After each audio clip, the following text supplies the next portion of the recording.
So, hello everybody. Thank you, Joe. Thank you so much for accepting our invitation.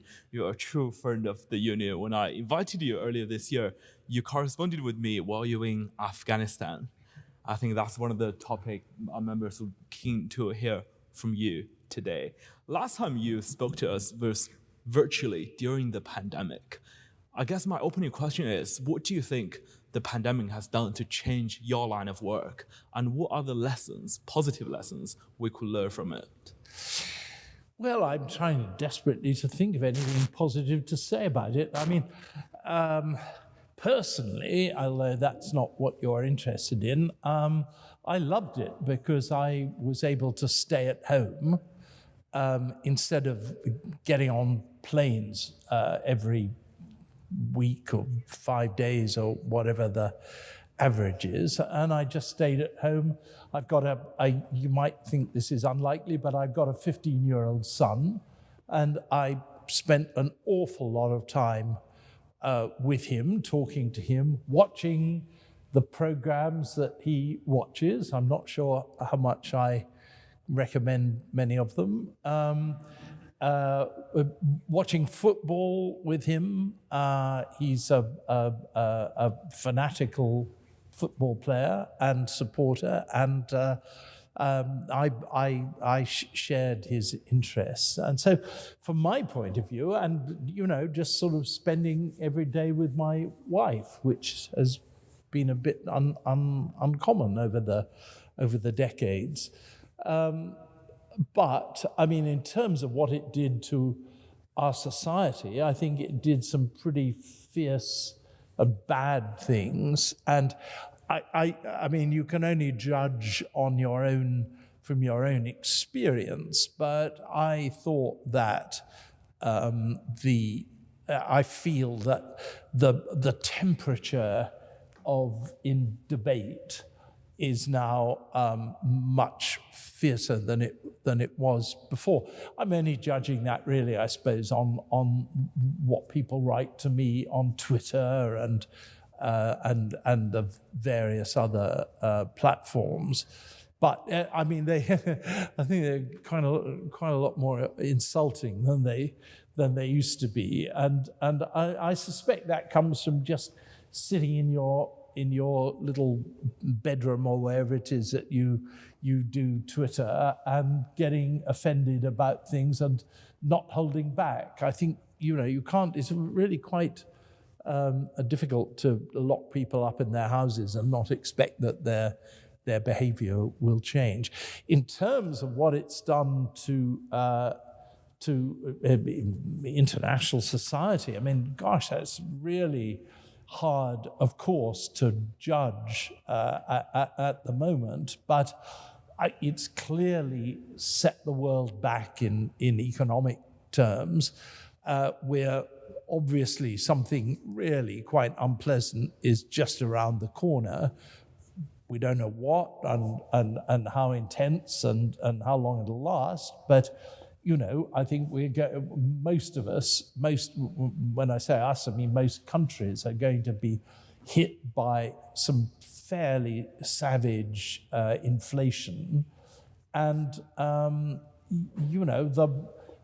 at the same time, whether it's a coincidence or whether it's because of COVID, there seems to be even more friction between countries. I mean, I read the Global Times every day. The Chinese pro-government Chinese newspapers, run by a man whom I regard as a friend, in fact, and I've known him for a long time, Mr. Hu. But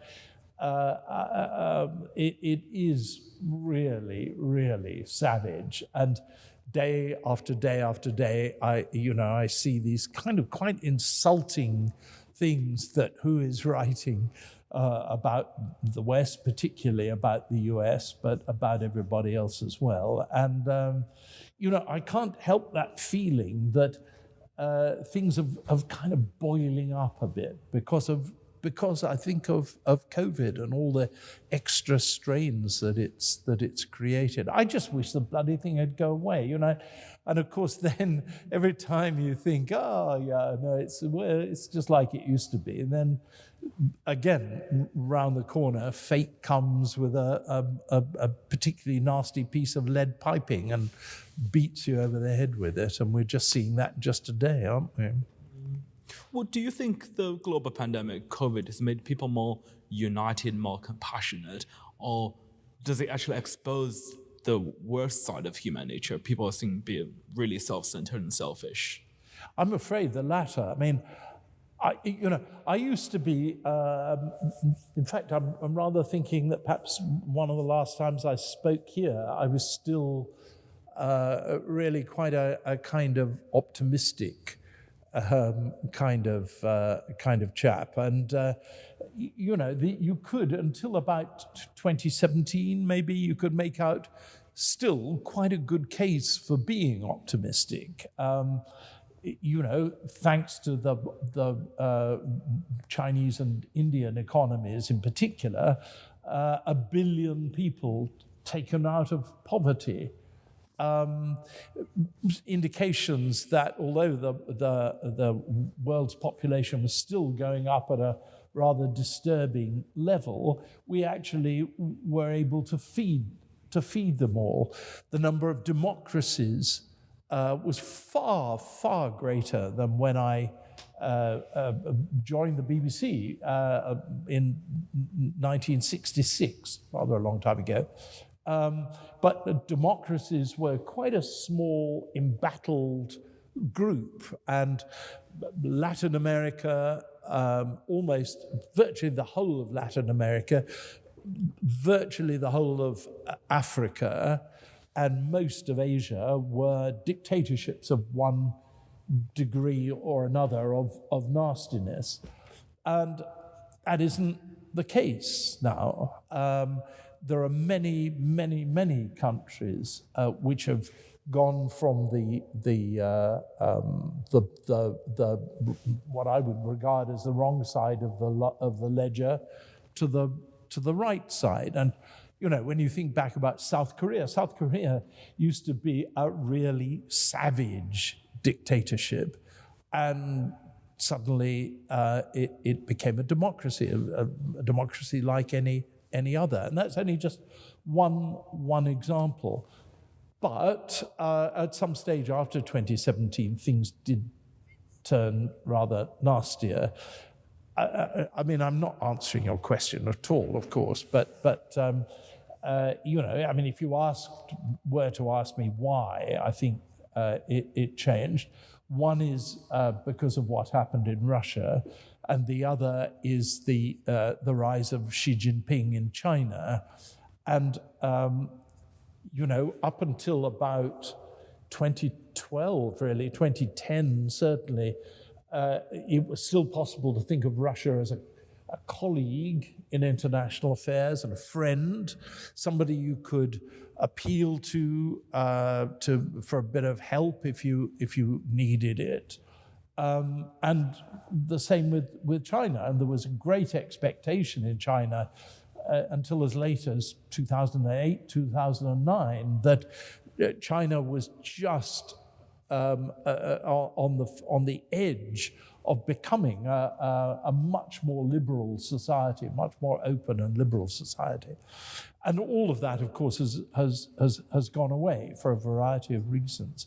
And I can't help thinking it's not entirely a coincidence that as things got more unpleasant, so suddenly we ran into this god-awful pandemic, which cut countries off from one another at the same time as they were having to learn to do the same thing. Dictatorships had to do the same thing as liberal democracies. Didn't bring us closer together, it kept us further apart, I think. Well, I must say you're the first person when looking back to 2017, 2016, you didn't mention the election of Donald Trump and Brexit. So that's a that's a very good answer from you. Do you see those two factors you mentioned, the rise of Xi Jinping and Russia, persisting in the future for the students here? I can't see any. I can't see any alternative, really. Both Vladimir Putin and Xi Jinping, in their different ways, have opened up the route to being permanently there. Well, it hasn't actually quite happened in China, has it? But the assumption is that it will. And so as long as they're there, as long as those two individuals are there, then I think, I can't see a kind of a U-turn to the old, more open and friendly kind of societies that on either in Russia or in China. But the great danger, the one biggest thing that happened in my entire career was the fall of the Berlin Wall, and I'm so grateful I was actually on hand to see it happen. Why did it happen? Well, because the structures were so kind of petrified, stuck in their ways, that there was even in the Soviet bloc, there was no alternative to a revolution. There was no possibility. I mean, poor old Mikhail Gorbachev tried his best to change the Soviet system so that it would have the support of its citizens, and that it would be more successful. It would give its citizens more of what they wanted. What happened? Well, he was out on his ear, and the Soviet system was trodden underfoot, disappeared, vanished, and the trouble with kind of permanent dictatorships, they actually work, of course, quite often in the short run, and you can, the leader, whoever it may be, can do what he or I'm trying to think if there's a she. No, I think just of a he would want it to do. But it builds up this kind of calcification, kind of political calcification, where after a bit, there's only one thing you can do, and that's to chuck a hand grenade into the structure and watch it fall. And I do think that, it would be nice if there were to think that there might have been somebody who's too late now to whisper in Putin's ear and in Xi Jinping's ear, actually not a good career choice in the long run to be president for life. It doesn't work permanently. It only works up to a certain point. Mm-hmm. Over your career, you've seen how the course of history changes. Just you've mentioned about Russia and China, because you covered Berlin Wall and Tiananmen Square. I guess that also applies to another specific region that's on everyone's mind today, that is Afghanistan. Would you like to share with us your experience from when you first reported in Afghanistan to today when you went back this year?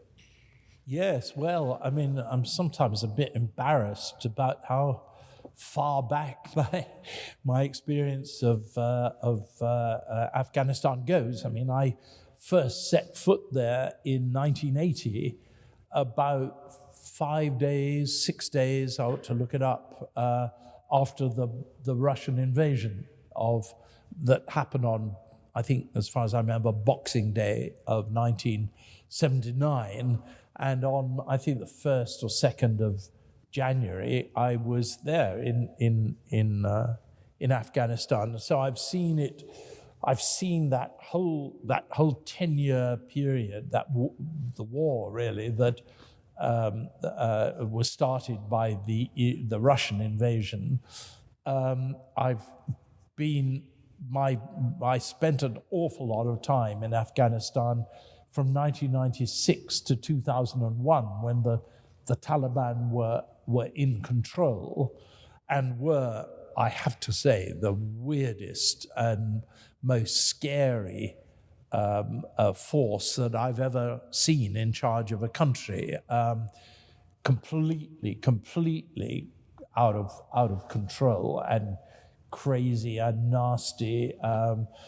I remember going to a girls' school where the kids were from about 6 to about 18, and it was just abandoned because, of course, the Taliban didn't hold with girls' education.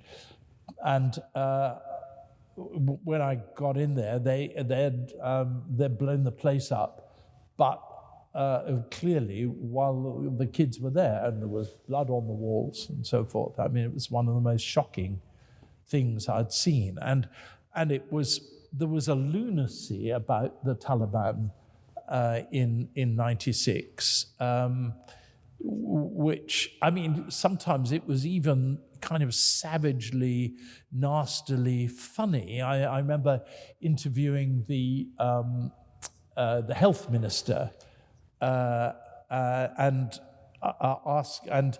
he said to me, the camera was on, and it was very difficult to interview anybody of the Taliban, because they maintained that capturing an image of any kind was idolatrous. So, I mean, you know, what does television do? It captures images. I had them censoring me for showing an empty street, and one of the idiots spotted that a bird was flying across at one stage. So we weren't allowed to use that. They had to chuck the video away.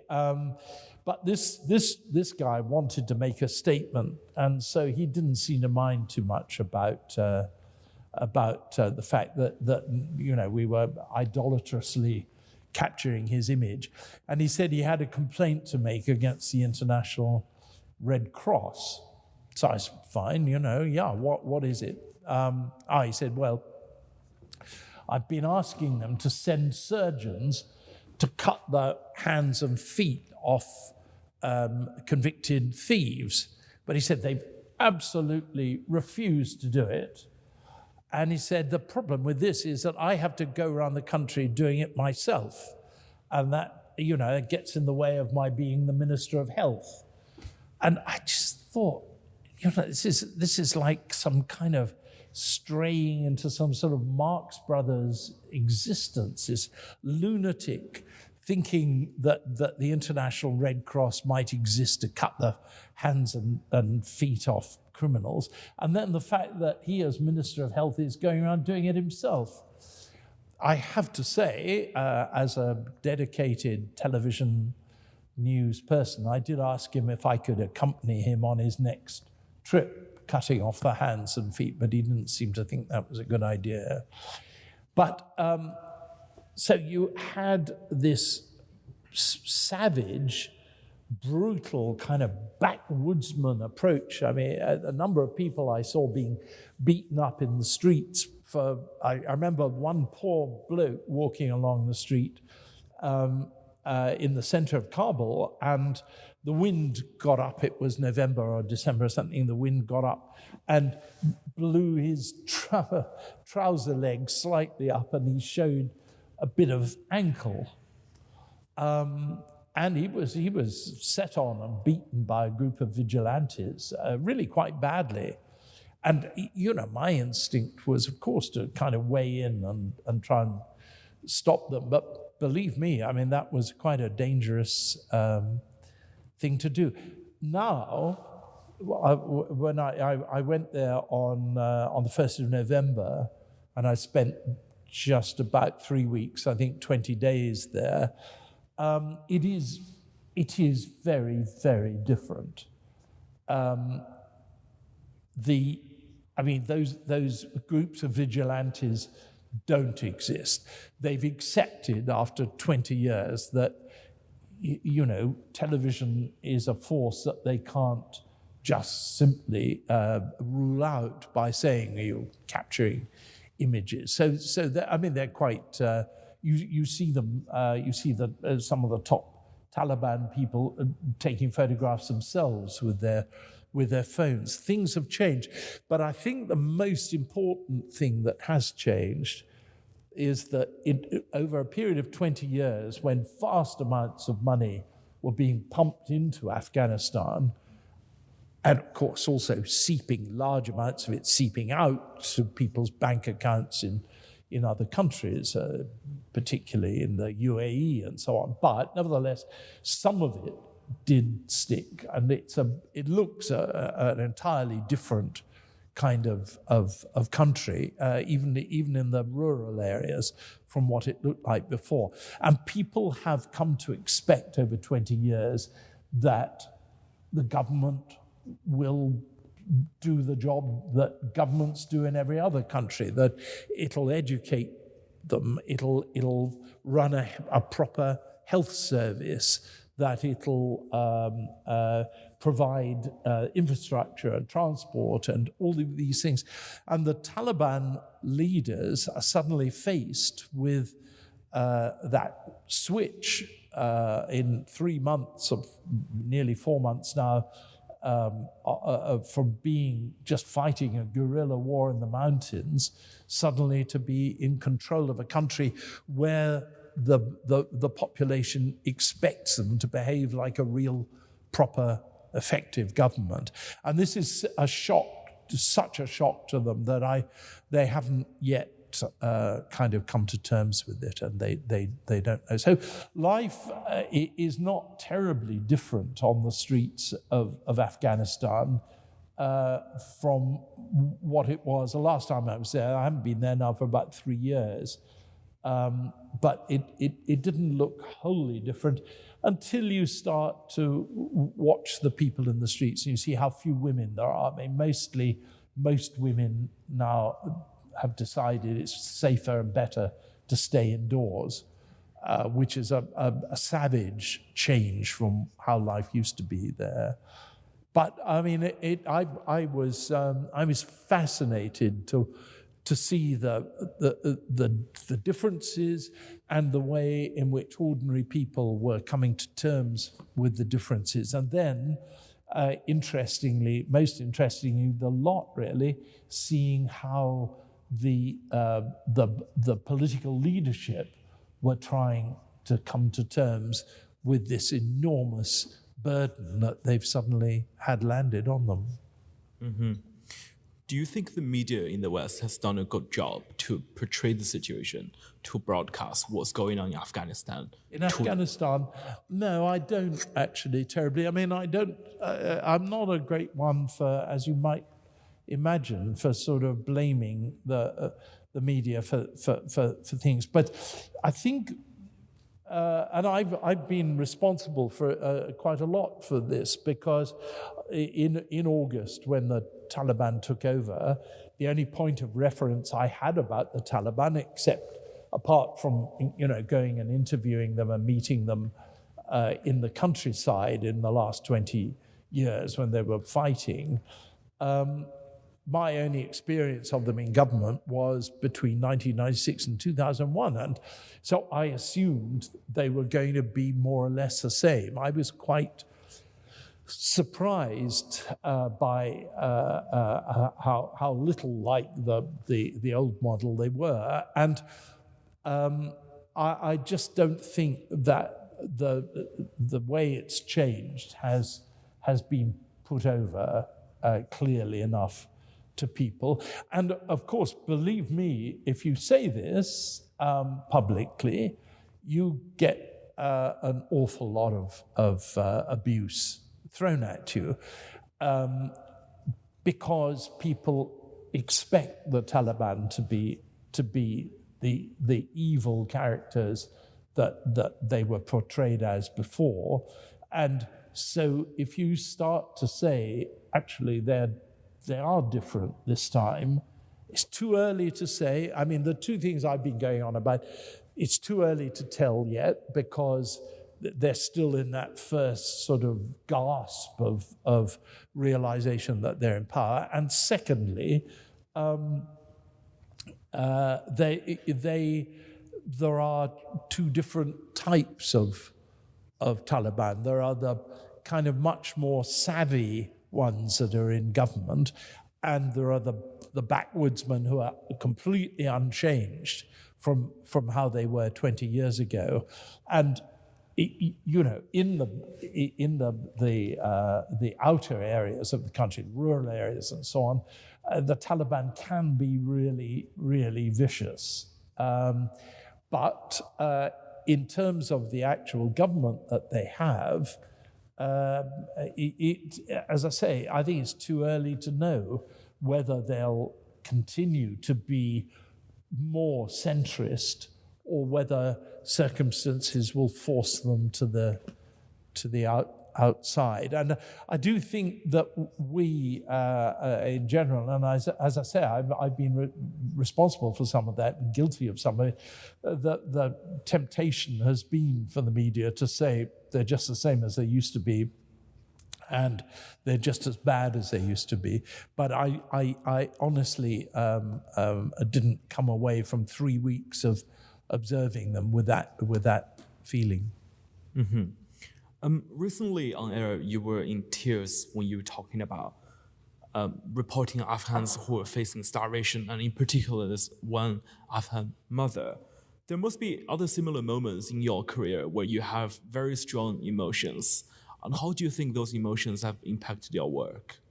Well, I let me say, first of all, I was really, really embarrassed by this. I mean, what happened, I don't suppose anybody much knows about it, but I was in the town of Bamiyan in central Afghanistan, which is one of the poorest areas in the entire country.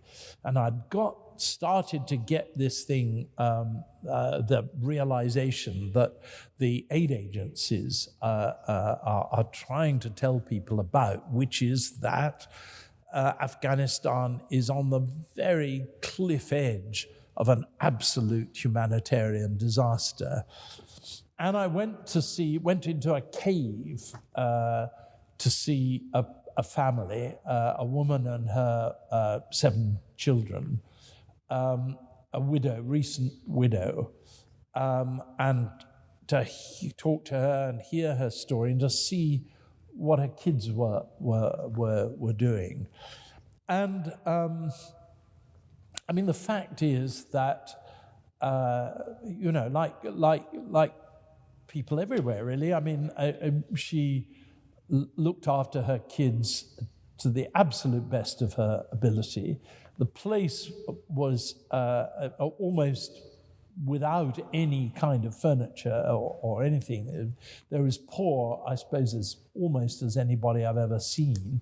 And yet the whole place was entirely clean, and the girls looked after the place, and the boys were so charming. You know, I've got a 15-year-old son, and I've got various grandchildren and so on whom I absolutely adore, and it's impossible not to get that, not to just think, you know, about that could be my son, that could be my granddaughter, that could be my grandson there, and the thought that they are just about to face utter disaster, and they're already, I mean, you know, that their daily life is just to have a piece of bread each about that size and a couple of glasses of water every day. That's the water's in short supply because the well is ages away, and the bread is all that they have to live on. And I'm afraid, you know, just having come down from the cliff top where these caves were, and getting straight onto the radio and being asked about it, I'm afraid I lost it, and I'm embarrassed, deeply embarrassed about it. I don't think the BBC pays me to go around the place telling people how I feel. It's not about me at all. It's about them.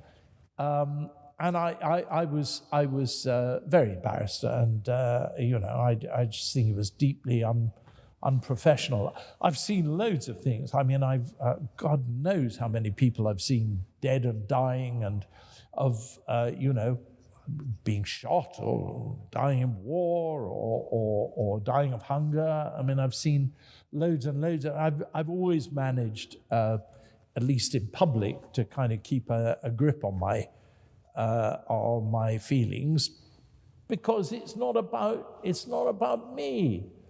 It really, really isn't. And I mean, it should be a privilege to be able to go to other people's countries and to tell the world what's happening. That should be a privilege. And part of that privilege is that you keep a decent grip on yourself, and you don't sort of go around in tears and stuff. So I was so embarrassed. I can't tell you. And I spent an entire day apologizing to everybody. But of course, society's changed, and people, I think people quite like to see you as a human being. I just don't think that's my role. But anyway, I screwed up. I'm sorry, John, to move on to this sad topic, but I don't think you should be embarrassed. I think you shouldn't be apologizing. I, for one, was very touched when I listened to the radio, and I think a lot of audience members would appreciate to have. I don't know. You're very nice. I mean, that's very nice and generous of you. I won't do it again anyway. I mean, next time, if there is a next time, I'll tell people what's happening, not what I feel about what's happening. And I've always rather turned my face against the kind of emotional broadcasting. And I hope I'll. So something about getting old, though, too. Your emotions are closer to the surface when I'm 77. They're closer now than they used to be. I mean, I think it's a psychological fact, really. You had a long and celebrated 55 years career at the BBC. Over your career, how have you seen the organization change? Especially, how can you see BBC adapting into a more competitive, more diverse media landscape in this country? Well, it has changed greatly, and I think it's running its course. I mean, I don't think. I think if the present Conservative government under Boris Johnson, who of course not totally unfamiliar to this chamber, I think if Boris Johnson continues in government, or one of the people that is close to him in government win the next election in 2023 or whenever it's going to be, might be next year, then I don't think the BBC will last beyond 2027 in its present form. We'll have a new charter that will be negotiated in 2026, and whichever party is in government will decide the future of the entire BBC entity then. Okay, sure, I'm sure that something will continue to be called the BBC after 2027, but I don't think it's something that I would recognize particularly as the BBC that I've grown up with and grown old with. And I think you have to ask whether the model still kind of fits society. I would argue that the model whereby everybody pays for it and it isn't dependent either on government money or on advertising has proved hugely successful.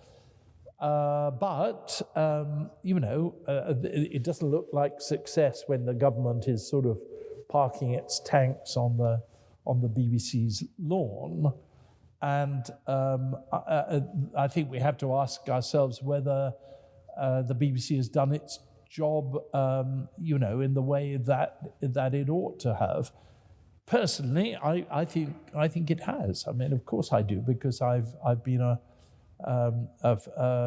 sort of fixture in it for such a long time.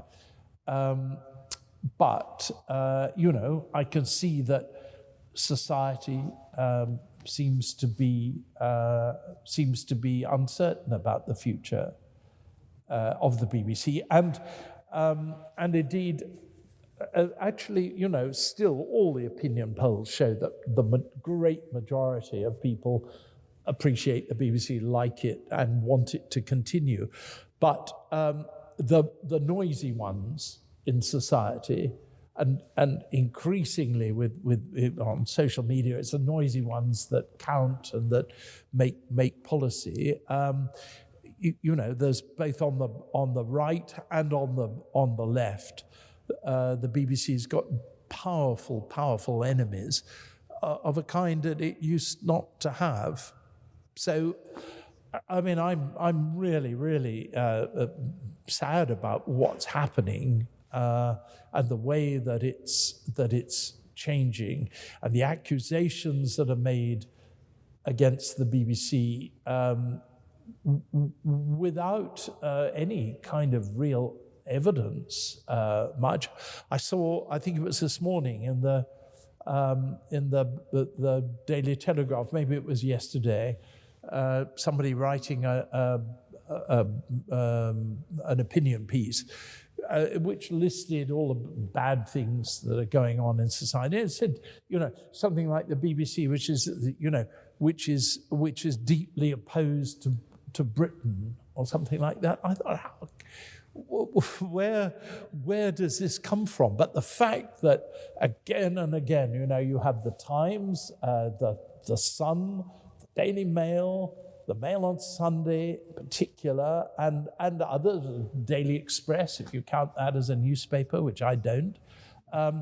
The daily fodder of these newspapers is that the BBC is left-wing and it's biased, and and of course it has an effect on people. The fact that both the Mail Group and the Murdoch Group have a kind of deep vested interest in destroying the BBC because they think they'll take over from it and make commercial gain from the death of the BBC. Of course, that nobody remembers that when they open their copy of the Times or the Sun or whatever. So I don't know. I mean, I think that there is still a great body of public opinion in this country and around the world which supports the BBC. I mean, the BBC's audiences internationally are going up incrementally, and will soon hit 500 million viewers, listeners, and readers around the world. No other organization, foreign organization, no other organization broadcasting to the world is what I'm trying to say, has that kind of audience. And people only, watch it, listen to it, or read its output because they trust it and they want to see what it says about things. But in the purely domestic, small town atmosphere that grips so much of the the so much of the British social entity, these things are completely forgotten about, and we're able to read stuff about the BBC being a kind of public enemy or something. I don't know. I just think it's bonkers, but nothing I can do about it except complain.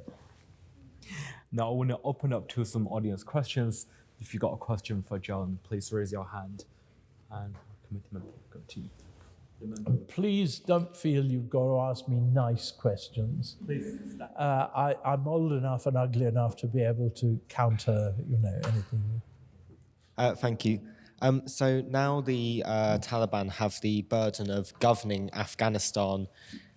Do you think they'll be able to stay unified as a force in order to be able to control Afghanistan now that they no longer have a common enemy and a common goal in simply fighting Western troops there?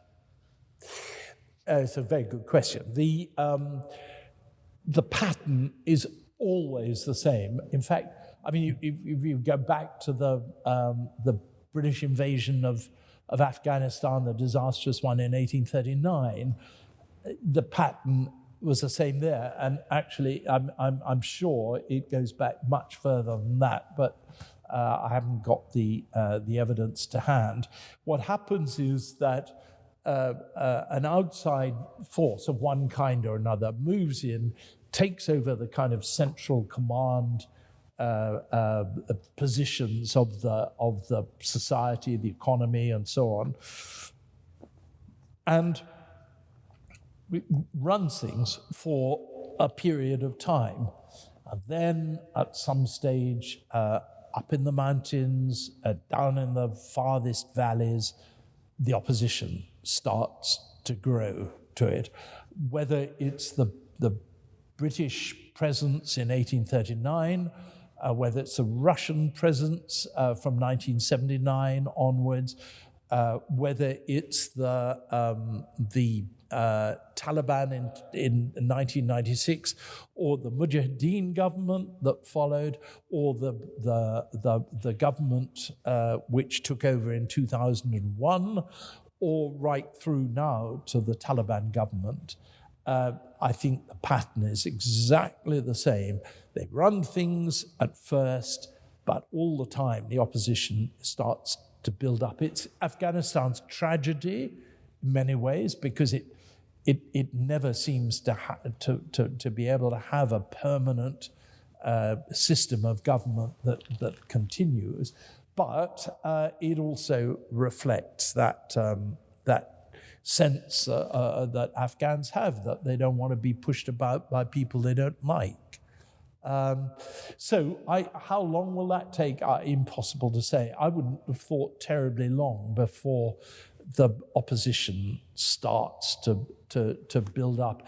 It exists at the moment. I get really nasty replies on Twitter to my stuff to say, there's some bloke that tweets regularly, and he seems to be part of some opposition grouping which is shooting Taliban guards and stuff, and he tells me how many they've killed today. I have no idea whether it's true, but I'm sure there is sort of a minor action going on around the country. But essentially, at the moment, everybody's still stunned by the arrival of the Taliban, but they won't stay stunned. And whether that's 6 months, whether it's a year, whether it's 3 years in the case of the Russians, impossible for me to tell at the moment, but it will happen. And then the civil war, which started essentially in 1973 and hasn't properly stopped since then, will just be in its latest sort of revolution. Questions? Remember that.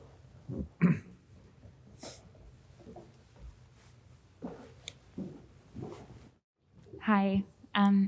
So obviously you've had a very successful career Do you feel that there's one particular story that you have covered that you feel has shaped your career as a journalist or has shaped you more as a person? Yeah, I suppose. It was Northern Ireland, really, when I was what I would, please forgive me for being offensive, but it would regard as being a kid when I covered it. I mean, I think I went there first when I was 23 or 24 or something. And actually, can I tell you a story? I was just bored with being too pontificating about politics. When I landed in the morning, I drove from the airport to the center of town, and I was to cover the funeral of an IRA fighter. And in those days, the particularly big areas like the Glasnevin Cemetery in Belfast were kind of pretty much out of control of the British Army or the RUC, the Northern Ireland Police, and so anything could happen there. I didn't know that. I didn't know anything really, and it was my first time, I think, out of London. And I was young and more than normally dopey.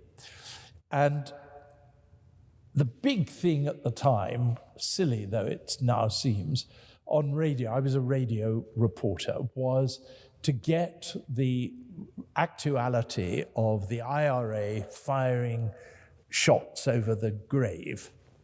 There were frequent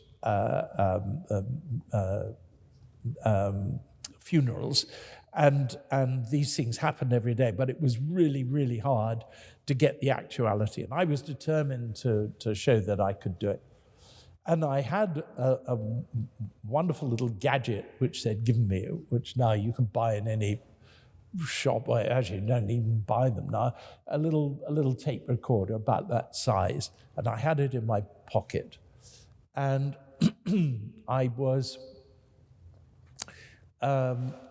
wearing a kind of standard 1970 middle-class men's uniform. So I had a sports jacket on, tie, of course, and brogue shoes that I was very proud of. And I stood there, big crowd round, a lot of quite nasty-looking characters. And I had this little tape recorder in my pocket. And every time I thought anything interesting was going to happen, I'd just kind of pull it out of my pocket and press a button and record it. And in the end, indeed, I did manage to get the actuality of these blokes firing. Anyway, I thought, God, how clever I am, how wonderful I was. The fact was, of course, I was being watched, and I was new to the place. So the IRA used to know quite a few of the journalists, and indeed I got to know them myself quite soon afterwards. But they didn't know me, and I didn't know them.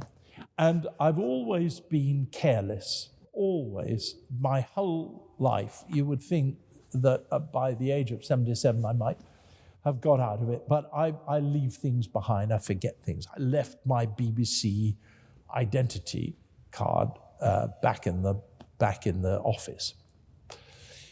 So the next thing was a group of really, really nasty people were gathered around me, and they said, "You're a British Army spy." And I said, no, I'm work for the BBC. I'm a reporter. And so they said, not unreasonably, "So where's your BBC ID?" And I said, well, that's a bit awkward. I've left it back in the... And one of them, and I can still see his face to this day, said to the others, give him one up the nostril, which meant they went and they shot you through the brain. As that was going down, somebody from the Daily Mirror, a photographer from the Daily Mirror, they hated the Mirror because the Mirror was very supportive of the army in those days, was being beaten almost to death in the corner of I could hear his screams. So I knew that, and I didn't actually know what giving one up the nostril meant, but it was fairly graphic after all, and I did get a slight indication that things weren't entirely going my way. And at this precise moment, a wonderful chap from the Sunday Times spotted that I was in trouble. And he and I had actually driven to Glasnevin Cemetery that morning. So I'd never met him before, but we'd sort of, clicked. And wonderful of him to come over at a time like that. I mean, how gutsy. And he strolled over and he was very grand. And he said, I'll never forget, he said, is there some kind of trouble here? And so the guy said, that's a fucking British spy. And he said, no, it's Mr. Simpson from the BBC. No, you've made such a terrible mistake. And because they knew him, and because he was so kind of, masterful, they said, well, just you watch it or something, and let me go. Anyway, this little very, very long and deeply boring story. I went back to my hotel, and I sat down on my bed, and I thought, this ain't for me. This is not my kind of thing. I'm sensitive. I feel pain easily. I'm interested in the arts, and I don't want to have a bullet up the nostril. That's my, and I thought, I'll ring my boss and say, I'd like to come home, please. I've had a nasty experience, and I want to come home. Then I had lunch on room service, I remember, and that was something which, as a 23-year-old, felt quite grand and grown up. And so I ordered a steak and half a bottle of red wine. And after that, I thought, maybe I'll give it another day and see, what tomorrow brings. Actually, tomorrow brought something quite unpleasant as well, but again, something survivable, something livable with. And so I've stayed doing the things.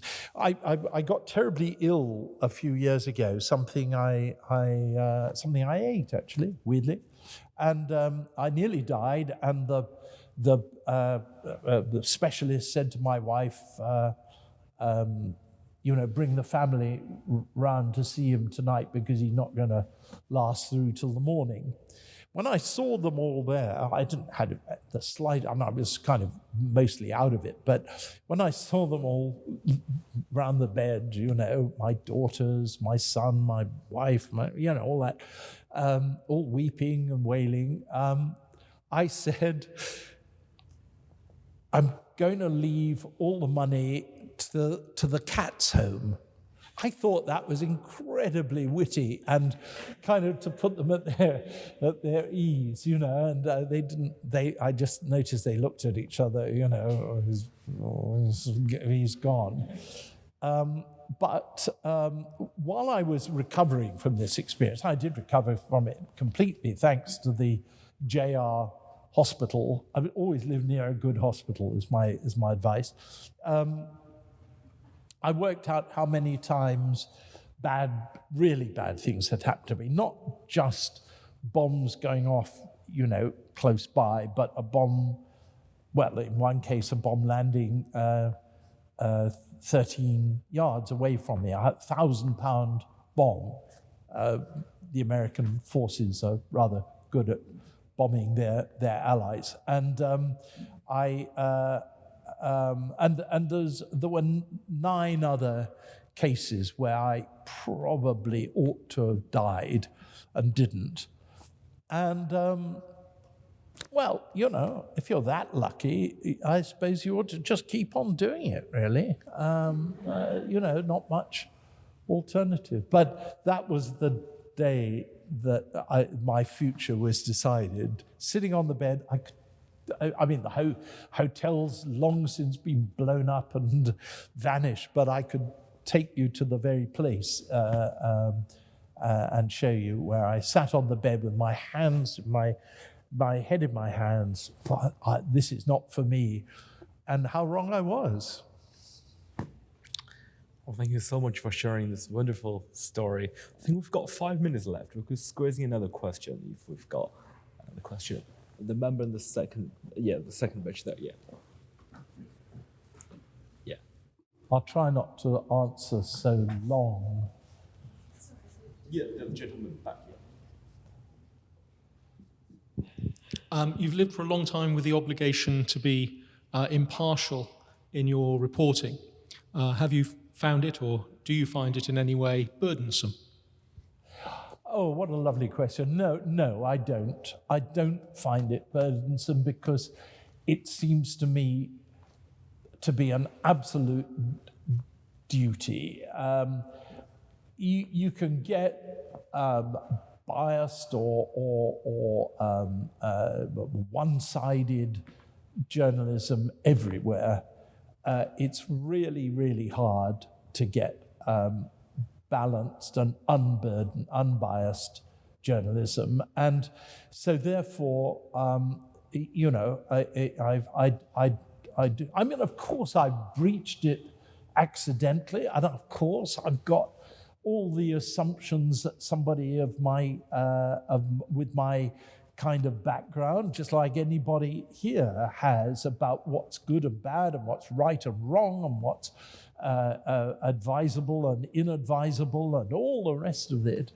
But I haven't found it in any way burdensome. I haven't felt, God, I wish I could just say what I thought, because that's not what that's just not what I'm paid to do. I'm just paid to go to places and say, look, this is what is happening here. And you may not like it, I may not like it, they may not like it, but this is, as best as I can work out, these are the facts. And that's a kind of duty, really, I feel. Great. I'm afraid that's all we've got time for today. I'm sure we'll all be very keen to looking forward to your more impartial reporting, your new program coming out on BBC Two in the new year. I don't know whether I'm going to be doing much more of this kind of stuff. I've got to, if I can just boast about it just for 30 seconds. I've sold the idea of a program about foreign affairs to BBC Two, believe me, not easy, and it'll go out all over the whole of the BBC's output. Half an hour weekly program. I don't think I'm going to be able to do much traveling from now on. And of course, what I'm hoping is that presenting this program will just kind of see me out into doddering old age, so that, you know, eventually when I'm sitting there in a corner twitching with drool coming down out of the corner of my mouth, the BBC will, of course, take me out to the Blue Peter Garden or whatever and give me one up the nostril, presumably.